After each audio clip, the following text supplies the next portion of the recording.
Roll camera action.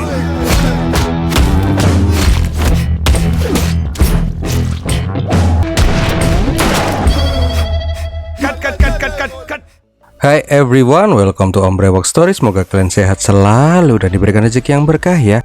Kali ini Om akan membahas cerita film action Tamil keluaran tahun 2023 yang berjudul Jigartada Double X. Film ini mengisahkan tentang seorang calon polisi yang dipaksa untuk membunuh seorang mafia yang kejam yang sangat ditakuti. Bingung gimana cara membunuh tuh bos mafia, polisi ini malah menyamar jadi sutradara film dan berencana akan membuatkan film biografi dari tuh bos mafia. Namun rencananya nggak semulus yang dia pikirkan. Dia akhirnya tahu tentang fakta-fakta mengenaikan dunia mafia. Udahlah, langsung aja deh bumper Om Brewok Story.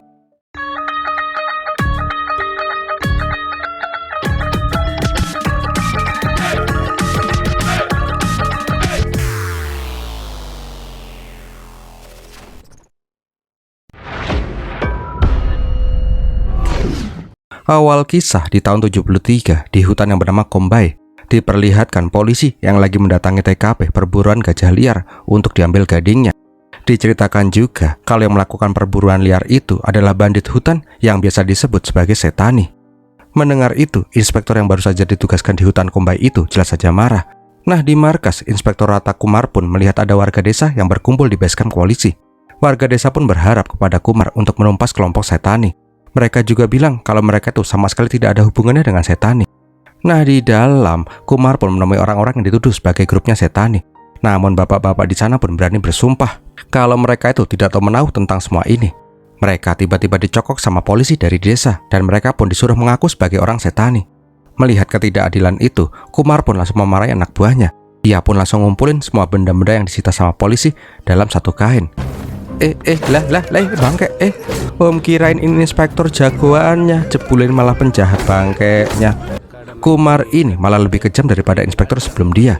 Tanpa ampun, dia pun ngeplakin tuh orang-orang yang tidak bersalah agar mau mengaku sebagai setani. Nah, di luar, warga desa pun menjadi semakin tertekan. Satu sisi, mereka itu diincar sama kelompok setani. Di satu sisinya lagi, mereka juga dipersekusi sama polisi korup, yang malah membuat penderitaan mereka menjadi sangat berat. Di tempat lain di Madras, diperlihatkan mas-mas yang bernama Karan naik skuter mampir ke sebuah kampus untuk melihat pacarnya yang pentas jadi bidadari. Di sana, Karan pun juga ngasih kabar gembira. Dia itu berhasil lolos seleksi menjadi polisi. Tinggal satu tes lagi, dia bisa mengenakan seragam polisi. Pacarnya si Magdalena jelas aja senang banget. Tapi pas lagi asik-asiknya ngobrol, ada orang berlarian ketakutan. Rupanya tuh orang lagi dikejar-kejar. Ngelihat ada orang yang mau dikeroyok, Magdalena pun bilang, "Oh, Pak calon polisi, ada orang yang lagi mau dikeroyok, bantuin ngapa?" Waduh, kalau sekarang aku belum pakai seragam, ya atut lah. Namun setelah Magdalena pergi, Karan pun pengen memisahkan orang yang lagi berantem itu. Nggak lama kemudian, ada mas-mas yang teriak-teriak kalau ada 4 sahabat mereka udah kepleh-kepleh diserang orang tidak dikenal. Pas sampai di TKP, polisi juga udah sampai sana.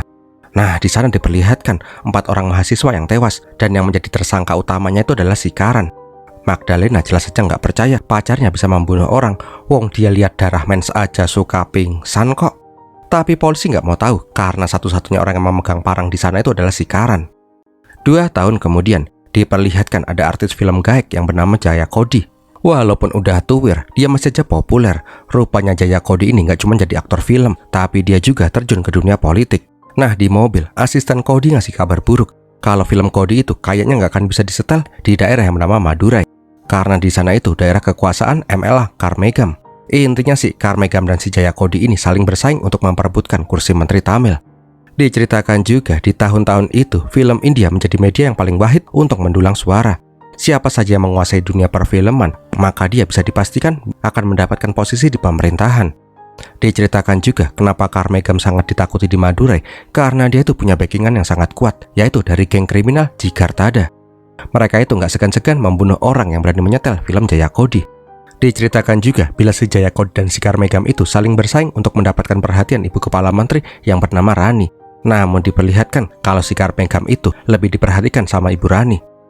Di lain sisi di hutan, Kumar masih aja berbuat semena-mena kepada warga desa. Udah perburuan liar gajah nggak teratasi, rakyat di sana juga sering diculik dan disiksa untuk kepuasannya si Kumar. Nah, di sini baru udah diketahui kalau si Kumar itu memiliki hubungan dengan si Jaya Kodi. Kodi yang semakin terdesak ingin meminta bantuannya si Kumar untuk membunuh si Karmegam. Ya seenggaknya mengurangi kekuatan Karmegam yang di backing sama geng Jigartada. Nah di lain tempat diperlihatkan geng Jigartada yang mendatangi kakek penjual buah di tengah hutan. Rupanya itu cuma kamuflase, mereka itu mendatangi tempat penyelundupan gading gajah. Sedangkan di kantor polisi Madras, si Kumar ini meminta 4 orang napi untuk dibawa ke hadapannya. Mereka itu adalah si Madan, Raffi, Somu, dan si Karan. Intinya si 4 orang ini ditawarin kesempatan sekali dalam seumur hidup. Mereka akan ditugaskan untuk membunuh 4 petinggi geng Jigartada. Kalau misi mereka sukses, mereka akan dibebaskan dari penjara dan akan langsung diangkat menjadi polisi. Mendengar itu, Karan pun langsung flashback ke kejadian 2 tahun yang lalu. Rupanya di saat itu, bukan Karan lah yang membunuh 4 mahasiswa itu. Di saat itu ada orang yang pakai baju putih-putih yang membunuh mereka semua. Di saat itu, Karan yang melihat darah pun langsung kambuh ayahnya. Dengkulnya tengkam rapiok dan napasnya kempas-kempis. Di saat kejang itulah, ada salah satu orang yang ngasih pedangnya. Karena hal itulah, Karan pun menjadi tersangka. Merasa ini peluang satu-satunya untuk menjadi polisi lagi, Karan dan yang lain pun jadi setuju. Nah di sana mereka pun disuruh mengambil masing-masing 1 buku yang berisi nama target mereka. Raffi mendapatkan target Mari, bos divisi perjudian. Somu mendapatkan target Kadar, bos bagian penyelundupan barang ilegal. Madan mendapatkan target Semi, dia adalah bos hiburan malam, tambang ilegal dan pelabuhan. Nah untuk si Karan dia mendapatkan nama alias Cesar. Kumar bilang kalau Karan ini lagi sial karena targetnya itu adalah pemimpin dari geng Jigartada dan merupakan orang yang paling kejam di antara mereka semua. Sekejam apa sih dia? Nyok kita ke Madurai nyok. Di saat itu diperlihatkan anak buah Jigartada sedang usung-usung kursi yang ada gading gajahnya. Seketika melihat itu singgah sana, semua orang pun langsung menutup toko mereka karena ketakutan. Gak lama kemudian keluarlah jeng-jeng. Apakah dia si Cesar? Kayaknya sih iya, serem mukanya. Tapi bukan cok, ternyata dia adalah saingan dari si Cesar yang bernama Kasian. Dengan marah-marah, Kasian pun kaplokin si Joti. Bahkan dia sesumbar akan menghancurkan si Cesar. Ketika hendak menghancurkan singgasana si Cesar, tiba-tiba ada cambuk yang keluar. Dan keluarlah si alias Cesar, bos dari segala bos di Madurai. Udah lihat sendiri aja, berantem masa iya om ceritain. Bisa doer mulut om.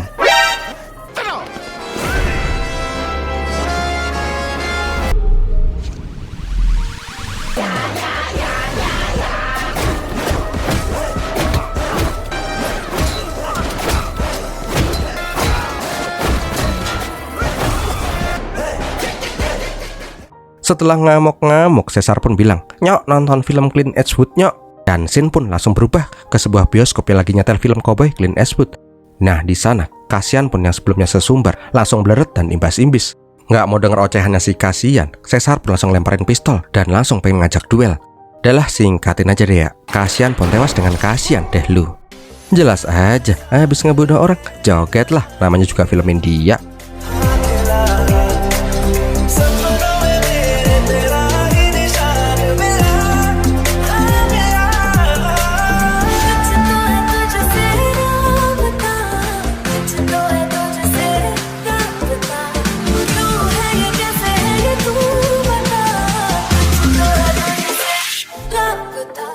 Pagi harinya diperlihatkan geng Jigartada dan Kamergam lagi sempoyongan karena semalam pada mabok. Di sana juga ada artis kesayangan Kamergam yang bernama Cina. Cina pun nyeletuk, goyangan Cesar itu keren coy. Sayang dia hitam keling, coba kalau dia putih dikit pasti bisa jadi artis terkenal. Mendengar Cina yang rasis, Cesar pun langsung galpokin mas-mas kumisan. Namun maksud Cina itu bukan rasis. Dia itu ngeliat potensi besar dari diri si Cesar. Ya emang sih di tahun 70-an itu artis-artis masih didominasi sama keturunan suku Arya yang putih-putih kayak orang Arab. Kalau si Cesar ini mau jadi aktor, itu akan menjadi sejarah sebagai orang kulit hitam pertama yang menjadi bintang utama. Dari omongan Asbul itu, si Cesar pun malah kepikiran beneran, kok kayaknya jadi bintang film asik juga nih ya. Singkat cerita, Cesar pun langsung nyebar sayembara dan pengen membuat film yang keren. Dia pun mengundang sutradara dan penulis naskah untuk membuatkannya dia film. Melihat peluang itu, Karan pun jadi punya ide bagus untuk membunuh si Cesar. Sambil ngelamutin tulang, Karan pun mendatangi sahabat lamanya yang sekarang kerja sebagai asisten sutradara di film-film low budget yang bernama Pandi. Jelas aja si Pandi ogah lah ngebantu ide gila si Karan. Dia itu masih pengen hidup tenang, ngapain juga dia ngebantuin Karan untuk membunuh orang. Nah di dalam, Karan pun lihat gimana proses syuting. Di sana dia pun berandai-andai menjadi seorang sutradara. Setelah apal dengan istilah-istilah film, dia pun kembali ngelobi si Pandi. Oke lah, kalau kamu nggak mau ngebantuin Aneh secara langsung sih oke deh. Tapi seenggaknya kasih Aneh cerita dong, biar Aneh ini bisa kelihatan meyakinkan sebagai sutradara abal-abal. Sialnya, gara-gara ribut di tempat syuting, si Pandi ini pun malah dipecat. Ya udah deh, udah nganggur nggak punya uang, Pandi pun setuju. ngebantuin si Karan. Sesampainya di Madurai, mereka berdua pun melihat antrian panjang yang sedang mengantre menemui si Caesar. Namun dari pagi, sutradara-sutradara karbitan ini ngasih ceritanya yang absurd-absurd. Ada yang nyuruh Caesar jadi siluman ular kobra lah, ada yang nyuruh jadi siluman gajah lah, ada juga yang nyuruh bikin film cinta-cintaan. Dan nasib mereka pun sama semua. Caesar nggak suka, mereka pun langsung dicengkewing dan digebukin. Ngelihat itu, Karan dan Pandi pun langsung kena mentalnya. Karan juga bilang, kabur aja yuk, aku udah mau ngompol nih lo ya. Tapi pas mau melengos pergi, Caesar pun malah dinotis. Caesar pun marah. Semua orang pada ngantri pengen ketemu aku. Kalian berdua bangke malah pengen cabut. Hebatnya, walaupun ketakutan parah, Karan pun langsung berubah 180 derajat pada saat menghadapi si Caesar.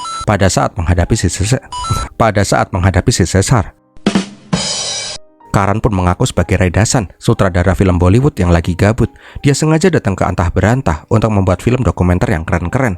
Dengan gaya yang sangat meyakinkan, Karan pun bilang, aslinya sih, sosok kamu itu cocok banget jadi film dokumenter. Seorang kepala mafia yang menguasai daerah Madurai. Si Karan ini pun yakin kalau kisah Caesar ini dijadiin film, pasti itu kan jadi lebih terkenal daripada film Godfather. Tapi kalau kamu nggak mau ya udah deh aku pamit. Pas lagi mau kabur, si Karan ini pun malah dipanggil. Kampretnya, Karan yang tadi asal bunyi biar dia nggak digebukin, malah ditunjuk sebagai sutradara yang akan membuat filmnya si Caesar. Ya udah deh, si Karan pun kembali jadi tengil. Bahkan dia berani-beraninya duduk di singgasananya si Caesar. Ngeliat ini orang bangke petakilan, Pak Kumis pun langsung marah-marah sama si Karan. Tapi itu kumis Pak Kumis pun langsung dijengkit-jengkit. Caesar pun bilang, dari tadi aku cuman dijajalin cerita jadi siluman ular kadut, siluman gajah, siluman terenggiling. Cuman dia ini loh ya, yang punya ide cemerlang, amajing. Jadi jangan macam-macam sama Pak Sutradara ini loh, tak ketak dasmu. Tak lama kemudian, sutradara-sutradara karbitan ini pun dibawa ke rumahnya si Caesar.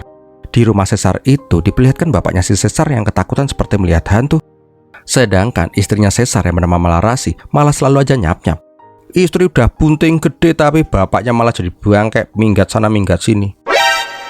Nggak lama kemudian Caesar pun nongol. Dia pun bilang ke Karan dan Pundi, silakan kalau mau nanya apa aja, monggo. Pertanyaan pertama Karan adalah, kenapa orang udik macam Caesar ini punya nama yang keren bener, alias Caesar. Dan dia pun bercerita, jadi dulu itu namaku adalah Alian. Di tahun 60-an ada syuting film Hollywood di dekat kampungku. Saat itu ada banteng yang ngamuk karena suaranya nggak sesuai harapan. Ngeliat tuh banteng menyerodok aktor bule, Alian pun langsung menghentikan tuh banteng. Gara-gara hal itulah, tuh aktor pun memberikan topinya. Dia juga ngasih pistol mainan untuk si Alian. Tapi Alian pengen kenang-kenangan yang lebih dari itu. Ya udah deh, tuh aktor pun mengubah nama Alian menjadi alias Caesar. Dan aktor itu adalah Clint Eastwood. Kalau kalian nggak tahu siapa itu Clint Eastwood, fix kalian masih muda. Setelah menceritakan kisah asal-usul namanya, Caesar pun mengajak dua sutradara karbitan ini pun keliling kampung. Di setiap sudut, orang pasti akan memberi hormat ke Caesar ini. Bahkan Caesar juga ngasih lihat pas dia nembak orang di depan muka Karan dan si Pandi. Ya si Pandi pun langsung dredek lah ditodong pistol kayak gitu. Nggak lama kemudian, Caesar pun meminta dibawain pistol mainan yang dikasih sama si Clint Eastwood. Itu bukan pistol mainan Pak D, itu mah kamera 8mm. Mungkin ya, Clint emang udah memproyeksikan kalau si Caesar ini akan menjadi bintang film hebat. Bangkainya, Toib malah nyeletuk. Bener kan bos, itu tuh bukan pistol mainan. Mana kemarin aku disuruh masukin peluru ke kamera itu lagi. Dasar bos, udik. Ampun bos, ampun, mulutku losdol. Karena udah tahu itu adalah kamera beneran, Caesar pun meminta untuk syuting langsung. Aslinya sih, si Pandi itu menolak karena proses syuting itu butuh persiapan yang sangat panjang. Tapi Karan pun langsung mengiyakan. Di tempat sepi, Karan pun bilang, ngapain pakai persiapan-persiapan segala? Tujuan kita kan membunuh Caesar pas dia lagi lengah. Lupa ya? Sore harinya, para petinggi geng Jigartada dan Kamergam pun pada datang. Di sana, Karan pun juga ngeliat teman-temannya yang punya misi sama persis kayak dia. Di sana juga, Karan sempat dikasih catatan untuk segera mengeksekusi target sebelum tanggal 14 Agustus. Kalau Karan gagal, maka semua keluarganya juga akan dibunuh. Nggak usah pakai lama deh, malam harinya Caesar pun langsung syuting, ngepot-ngepot pakai mobil gembandul. Lah, kok keren sih ya, pikir si Karan. Setelah syuting di atas loteng, Karan pun ngerasa ada yang beda pas dia lagi jadi sutradara. Seakan-akan dia tuh ngerasa dunia yang benar-benar beda. Namun si Pandi ini langsung memperingatkan tentang misi mereka yang sebenarnya. Karena diingetin sama si Pandi itu, Karan pun kembali mantap. Yuk, polisi yuk, bisa jadi polisi yuk, gas kuy. Karan juga ngasih target waktu 5 hari untuk membunuh si Caesar. Nah, di tempat yang lain, Caesar juga ngerasain hal yang sama. Dia ngerasa sangat bersemangat ketika syuting tadi. Nah, 30 hari dan 41 kali proses syuting kemudian, Karan masih aja belum bisa menemukan celah untuk membunuh si Caesar. Diperlihatkan juga bila Caesar dan gengnya itu datang ke pengadilan karena Caesar itu dituntut dengan kasus pembunuhan si Cassian. Namun karena backingnya kuat, Caesar pun bisa lolos dari hukum. Nah di luar, Caesar pun melarang si Karan untuk pergi. Dia bilang, mau kemana bos? Celonong aja, siapin kameramu ya, abis ini ada adegan action yang seru. Lah, si Karan pun bingung lah. Tapi tak lama kemudian, anaknya si Cassian menyewa preman dari kota tetangga untuk membunuh si Caesar. Dan gelut nggak ngotak pun terjadi. Pokoknya keren to the max dah. Pakai acara mabur-mabur di dalam mobil lagi. Habis itu, orang-orang itu pun pada mental-mental semua. Di saat udah menang, Caesar pun bilang ke anaknya si Cassian, sekarang kamu itu masih cupu. Tunggu kamu kuat dan balas dendamlah kepadaku. Sugoi! Tanggal 14 Agustus, diperlihatkan kalau si Kumar memanggil semua agen rahasianya. Kumar senep karena udah sampai target yang ditentukan, belum ada yang mati satupun. Jengkel dengan itu semua, Suki pun langsung digebukin habis-habisan. Nggak mau menunggu lebih lama lagi, Kumar pun ngasih masing-masing 1 botol racun gajah. Pokoknya kalau sampai tanggal 1 September semua target mereka itu masih aja hidup, maka mereka semua akan mati bersama keluarganya. Tapi pas lagi mau pergi, Kumar dilaporin anak buahnya kalau mereka itu lagi diintai sama Sentani. Ketika melihat Sentani, si Kumar ini pun langsung menyuruh membebaskan orang tua yang merupakan kelompok Sentani. Di sana, Karan pun menyadari kalau Kumar itu sangat takut dengan Sentani. Beberapa hari kemudian di Madurai akan dilakukan pesta baby shower untuk anaknya Caesar dan si Resi. Diperlihatkan juga kalau semua gento-gento Jinggarta ada hadir di pesta itu. Nah di bawah, Rasi pun bertanya ke Karan, kenapa si Karan yang kelihatan berpendidikan ini malah membuat film dokumenter tentang penjahat yang gak punya belas kasih. Rasi juga cerita, dulu itu Caesar penuh kasih sayang dan mulia pas dia masih kecil. Tapi semua berubah ketika kejadian itu terjadi. Penasaran dengan kejadian apakah itu? Rasi dan bapaknya pun cerita, mereka dan Caesar itu merupakan suku dari hutan Kombai. Suku mereka itu sangat dilarang menyakiti gajah. Tapi suatu ketika, babinya si Caesar termakan jebakan Batman. Dia yang lagi butuh uang dijanjiin 1.000 rupiah per gading gajah. Di saat berburu itu, ada anak gajah yang bernama Atini. Kasian sama si Atini, Caesar pun menyuruhnya untuk kabur dan pergi ke dalam hutan. Melihat si Caesar yang membiarkan anak gajah itu pergi, Ganes pun malah marah-marah. Seharusnya itu anak gajah dibunuh juga, karena gajah itu tidak akan pernah lupa kalau mereka lah yang membunuh induknya. Dan benar aja, nggak lama kemudian, Atini pun malah kembali datang dan nyerodok si Komba, kakaknya si Caesar, hingga mati. Semenjak saat itu, babinya Caesar pun menjadi depresi dan gila, sedangkan Caesar yang merasa bersalah, membuang semua sifat simpati dan empatinya. Yang tersisa hanyalah Caesar yang kejam tanpa belas kasihan. Rasi pun juga berterima kasih ke Karan. Semoga saja dengan filmnya itu, Caesar bisa kembali memiliki rasa empati. Di lain tempat, diperlihatkan Caesar yang mendatangi kamarnya si Sami yang habis saja ewek-ewek teralala. Dalah, intinya sih Caesar cuma pengen ngasih tahu kalau besok itu Sami harus datang ke acara baby shower jam 7 pagi. Jolali loh Pak D. Tapi pas mau kembali, Caesar kaget pas ngeliat si Karan udah berdiri sambil menatapnya dengan tajam. Wah ini nih, Caesar pasti mati nih. Lah, kok malah ditidurin di sofa? Ini niat ngebunuh atau enggak sih ya? Nah di luar, Karan pun bilang ke Pandi, kita kasih kesempatan dia hidup 1 hari lagi. Ini semua demi istrinya dan calon anaknya si Caesar. Tapi tiba-tiba mereka malah ditabrak sama orang, yang ternyata itu adalah si Madan. Madan yang penuh darah itu pun bilang, aku berhasil membunuh si Sami. Sialnya hal itu malah sempat dilihat sama si Murugan. Tapi tenang, Murugan itu kan emang oon, jadi aman gak ketahuan. Keesokan harinya diadakan acara baby shower, semua orang pun terlihat bahagia. Tapi tidak dengan si Caesar yang uring-uringan karena si Sami belum juga kelihatan. Di saat Caesar ingin menjemput si Sami, sempat terjadi keributan kecil. Karena udah semakin parah ributnya, Joti pun bilang kalau Sami udah mati. Dia nggak berani bilang karena ingin menunggu momen acara baby shower ini selesai. Karena si Caesar selalu aja mikirin gengnya terus dan si Rasi itu selalu aja dicuekin, dia pun udah nggak kuat lagi. Dia meminta babinya untuk pulang ke kampung aja. Nah di lain tempat, Pandi dan Karan pun kelihatan panik. Kalau sampai mereka tahu yang membunuh Sami itu adalah si Madan, mereka bisa kebawa-bawa. Nah di TKP, Karan pun berpura-pura kaget. Nah di sana juga diperlihatkan para petinggi geng meminta segera mengkremasi si Sami. Tapi Caesar pengen si Sami diotopsi dulu. Dia yakin kalau kematian Sami itu nggak wajar. Singkat cerita, semua geng pun berkumpul di sebuah klinik menunggu hasil otopsinya si Sami. Diperlihatkan juga bila Caesar memandangi semua anggotanya dengan sangat curiga. Di sana juga Caesar memandangi si Karan. Om kirain dia curiga sama si Karan ya, tapi dia ngasih kode untuk ngerekam. Gak lama kemudian, dokter pun bilang kalau hasil otopsinya udah keluar. Fix, no debat, Sam itu mati dibunuh. Mendengar itu, Caesar pun langsung kalap mata. Dia pun langsung teriak-teriak kalau ada pengkhianat di geng mereka. Karena saling tuduh, Caesar dan bos mafia yang lain pun langsung pada gelut. Di saat udah cekek-cekekan, Mari dan Kadar pun bilang, walaupun mereka itu saling berseberangan, tapi mereka nggak akan mungkin membunuh saudara sendiri. Mendengar itu, Caesar pun menjadi sedikit tenang. Lanjut, siapa yang membunuh si Semi ya? Sialnya, Caesar keinget kalau pas malam itu ada cewek PS yang disewa sama si Semi. Nggak pakai lama, Caesar pun langsung mendatangi lokasi dan ngamuk habis-habisan. Nah, pas melihat mbak-mbak yang kemarin, Caesar pun langsung mengambil bayinya dan pengen jatuhin tuh bayi. Karena hal itulah, tuh mbak-mbak pun bilang kalau dia tuh disuruh orang untuk ngasih racun gajah ke Semi. Tak lama kemudian, Caesar pun datang ke klinik yang sempat merawat si Madan. Di sana dia menelpon nomor telepon terakhir yang dihubungi sama si Madan. Dan akhirnya Caesar pun sadar kalau biang dari semua masalah ini adalah polisi. Di posisi ini, Karan pun merasa amat ketakutan. Kalau Madan sampai ketahuan, maka dia juga akan mati. Tak lama berselang, Madan pun ketahuan pas dia mau kabur naik kereta api. Seperti yang udah-udah, Madan pun langsung dibawa ke bioskop. Nah, di luar bioskop, Karan pun menyuruh si Pundit untuk lari. Kalau sampai mereka ketahuan, biar Karan aja yang menanggung semuanya. Tapi Pandi tuh nggak mau. Bukan karena setia kawan sih ya, tapi mau kabur kemanapun juga sama aja hasilnya. Mending diem-diem baik di sini. Seenggaknya, walaupun mati, nggak perlu ngos-ngosan lari. Telek ini orang ya. Tapi emang benar juga sih yang dia bilang. Dalah. Nah, di dalam, Karan pun disuruh ngerekam adegan duel maut itu. Di sana, Karan pun memohon ke Madan agar jangan jadi cepu. Sialnya, si Murugan malah keinget kalau di malam kematian si Semi, ini orang bangke pernah ketemu sama si Karan.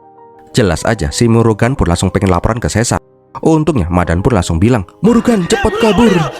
Dan seketika, dua orang ini pun tewas dibunuh sama si Caesar.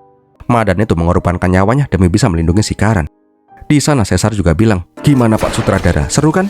Dia juga bilang ke Joti, kalau Murugan itu emang udah mencurigakan semenjak kejadian pembunuhan anak menteri di kampus 2 tahun yang lalu. Mendengar itu, Karan pun baru sadar kalau yang membunuh 4 mahasiswa itu adalah si Caesar ini. Nggak lama kemudian, mereka pun pindah untuk adegan intermission.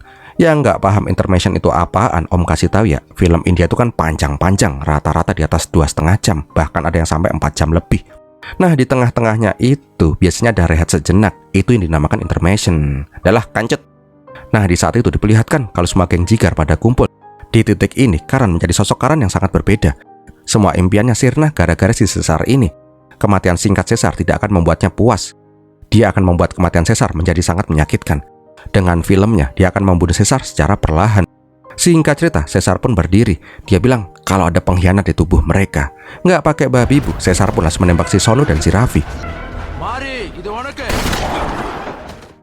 Di saat terakhir, Caesar pun menodongkan pistolnya ke Karan. Om, kirain Karan udah ketahuan ya? Ternyata si Caesar itu lagi mendalamin perannya sebagai aktor. Dan cut. Keesokan harinya, editan film mereka pun selesai. Jelas aja semua orang pun merasa happy dengan film yang mereka buat. Tapi tiba-tiba Karan pun mematikan tuh layar lebar. Karan pun bilang kalau film ini tidak akan lanjut.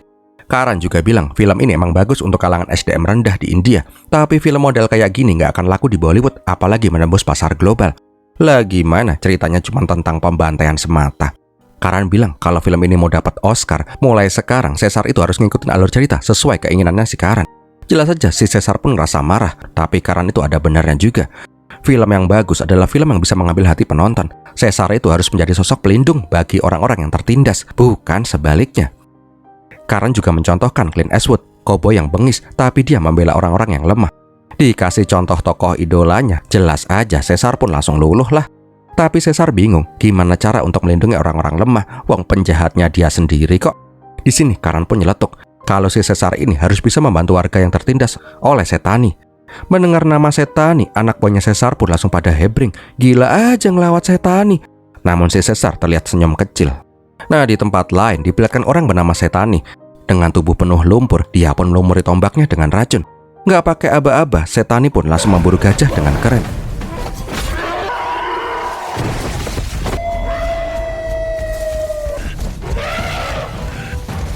Nggak cuma satu, dia membunuh 2 gajah sendirian.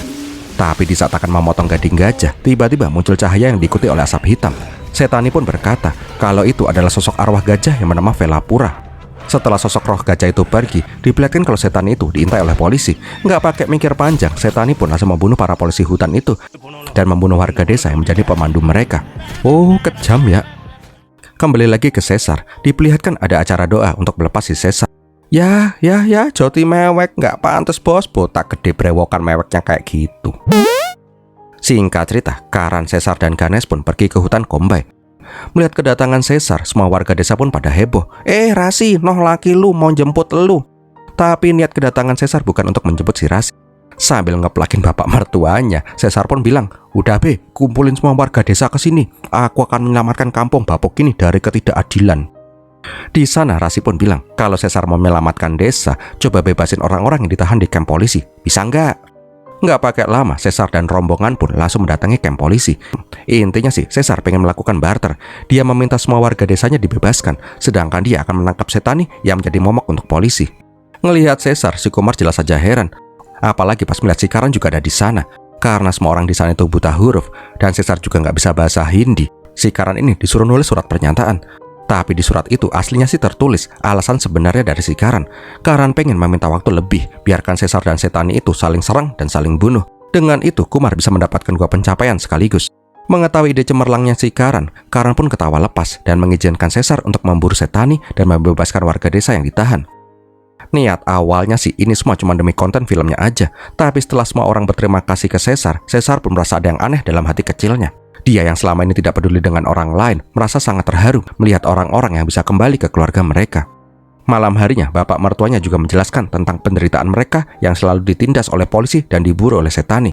Mendengar itu, kali ini si Karan yang merasa gimana gitu. Niat awalnya sih ingin mengadu domba Caesar dengan Setani, tapi kok malah jadi ruwet gini ya? Apalagi pas Rasi berterima kasih ke Karan, dia tidak pernah menyangka kalau suaminya itu bisa menjadi sosok penyelamat desa. Walaupun dia tahu semua itu cuma karena kebutuhan footage film. Karan ini telah mengubah sedikit demi sedikit sifat Caesar yang kejam menjadi lebih humanis. Pas lagi asik-asiknya ngobrol, desa mereka malah diserang oleh kelompok Setani.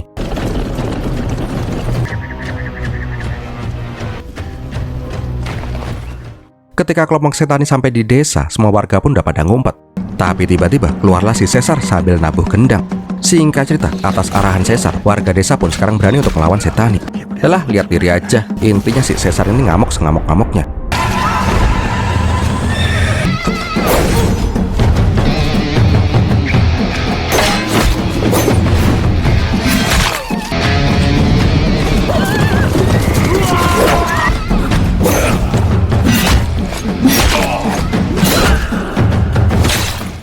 Singkatin ya, Caesar pun menyisakan 3 orang Setani.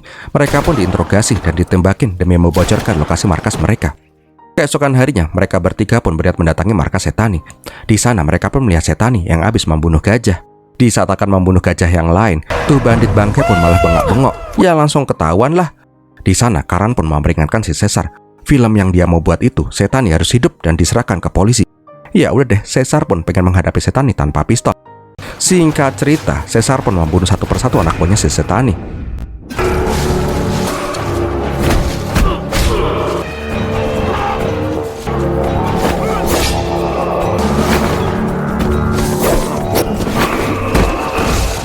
Ketika mereka udah pada habis, Caesar pun langsung duel one by one dengan Setani.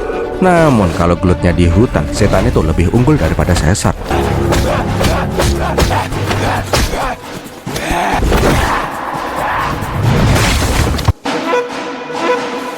Alhasil, Caesar pun harus tumbang karena kena tulup yang udah dikasih racun. Di saat Caesar hendak dibunuh, anak buahnya Setani pun langsung menyuruh bosnya untuk pergi, karena perutnya Setani juga kena luka yang beracun. Di saat yang bersamaan, diperlihatkan juga gajah yang mau dibunuh sama Setani tadi melahirkan bayi gajah. Nah, pas melihat tubuh Setani yang tidak berdaya, Karan pun merasa puas, karena dendam dan misinya akhirnya selesai. Di luar hutan, Karan pun berjalan dengan lunglai. Walaupun dia sudah menang, tapi perasaannya campur aduk. Tak terasa, dia pun malah meneteskan air mata. Tak lama kemudian diperlihatkan Karan yang membawa Caesar ke desa. Untungnya karena mendapatkan pertolongan yang tepat, nyawa Caesar pun berhasil terselamatkan. Melihat Caesar yang tidak jadi mati, entah kenapa si Karan ini merasa plong. Di titik ini, Karan merasa lebih baik bila Caesar itu masih hidup daripada melihat ketidakadilan yang terjadi di hutan itu. Malam harinya Caesar pun siuman. Dia pun berterima kasih kepada Karan karena telah menyelamatkan nyawanya. Tapi tiba-tiba warga desa malah pada bengak-bengok dewe karena ada kawanan gajah yang mendatangi desa. Melihat itu, Caesar pun langsung mengambil parang. Rupanya itu gajah adalah Atini, gajah yang pernah membunuh kakaknya si Caesar dulu. Tapi niat kedatangan tuh gajah bukan untuk ngajak ribut. Rasi bilang kalau Atini itu ingin berterima kasih ke Caesar. Di momen itu, Caesar pun berterima kasih dengan si Atini. Namun bapaknya si Caesar masih aja ngerasa dia akan dibunuh oleh si Atini. Di saat itu juga, Caesar menyuruh babenya untuk mendekati si Atini. Mengetahui Atini telah memaafkan mereka, semua beban hidupnya pun seperti sirna. Setelah itu, Ganesh pun meminta maaf ke Dewa Gajah. Dan di pangkuan Rasi, Ganesh pun mengembuskan napas terakhirnya. Di titik ini, Caesar pun sudah banyak berubah. Dia berniat membebaskan desanya dari tirani Setani. Nggak pakai lama, dua koboi India ini pun langsung menerobos markas Setani. Pokoknya duar.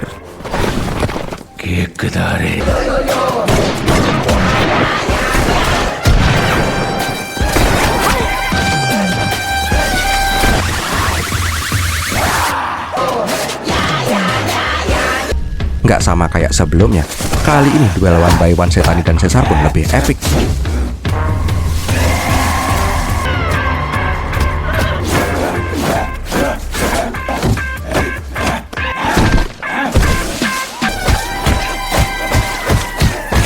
Singkat cerita, Setani pun kalah di tangan Caesar.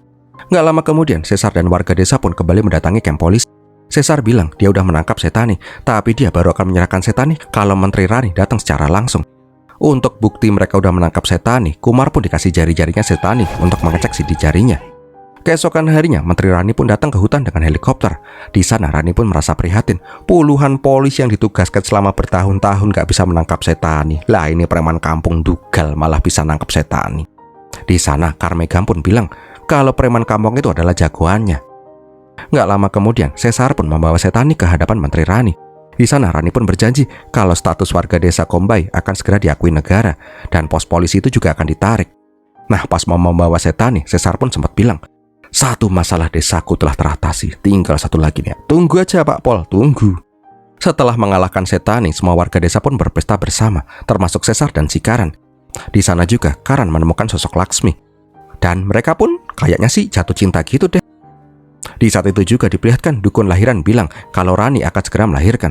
Sesuai tradisi, Caesar itu harus mengambil batang pohon berduri dari dalam hutan. Tapi pas mengambil batang itu, Caesar dan Karan pun mendengar suara tembakan dari dalam hutan.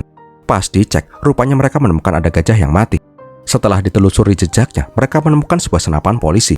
Dan benar aja, pas kembali berjalan, mereka menemukan tubuh Setani yang udah berlumuran darah. Lah kok bisa Setani berada di sana? So kita flashback dulu nyok. Di saat itu, Karmegam pun dipanggil oleh Ibu Menteri. Tanpa aba-aba, Rani pun langsung ngeplakin si Karmegam, pakai sendal lagi. Rani pun kesal kenapa anak buah Karmegam itu malah menangkap Setani. Rupanya Setani itu emang dibiarkan oleh Rani untuk berburu gajah. Uang dari penjualan gading menjadi modal untuk kampanyenya si Rani. Itulah kenapa Rani bisa gampang jadi menteri. Sekarang gara-gara Caesar, rencananya pun jadi ambiar. Karena udah kepalang ketahuan, Rani pun memerintahkan Setani untuk membunuh semua gajah di hutan. Nggak cuman itu, Rani juga memerintahkan si Kumar untuk membunuh semua orang warga desa Kombai tanpa sisa sedikit pun. Dari pengakuan Setani itulah, Caesar dan si Karan pun sadar kalau setan sesungguhnya itu adalah pejabat korup yang rela melakukan apapun demi kekuasaannya. Di saat udah sendelip-sendelip sakratul maut, Setani pun disatronin sama roh gajah dan dia pun tewas mengenaskan. Tak lama kemudian, Caesar pun sampai di desa. Warga desa bilang kalau anak Caesar telah lahir dengan selamat. Tapi di tempat lain, polisi di bawah Kumar diperintahkan untuk mengepung desa Kombai. Singkat cerita, Caesar pun menjelaskan situasi mereka. Warga desa yang marah pun berniat melawan balik. Tapi Karan bilang, mau ngelawan pakai apaan? Pentungan, arit, atau batu? Lawan kalian itu polisi yang pakai senapan, cok. Toh misal kalian bisa menghalau mereka sekarang, besok mereka akan datang lebih banyak polisi. Maka dari itu, Karan pun meminta semua orang untuk kabur. Tapi Caesar bilang, dia tidak akan kabur lagi. Dulu itu, dia pernah melarikan diri dari desa. Sekarang saatnya lah dia membalas kesalahannya dulu. Caesar pun meminta satu hal ke Karan, walaupun mereka semua mati di sini, tolong sebarkan film tentang perjuangan mereka ke publik. Biarkan orang-orang korup itu mendapatkan hukuman dari masyarakat tentang betapa kejamnya mereka. Karena nggak punya pilihan lain, Karan pun setuju dengan permintaannya si Caesar. Di sana Caesar pun memberikan pidato tentang betapa bejatnya Menteri Rani dan antek-anteknya. Tak lama kemudian para polisi pun berdatangan. Di saat itu Karan dan Laksmi pun membawa anak Caesar dan mereka pun mencoba kabur. Di tengah jalan, Karan pun berniat kembali ke desa untuk merekam ending dari kisah filmnya. Di desa juga diperlihatkan kalau warga desa itu tidak melawan. Mereka malah menabuh genderang yang menyatakan mereka itu siap mati. Melihat itu, ada polisi yang meminta Kumar untuk tidak membunuh warga desa, tapi dia malah harus mokat ditembak sama si Kumar. Alhasil, para polisi itu pun menembak membabi buta ke arah warga desa, walaupun hati mereka pun tidak setuju dengan hal itu.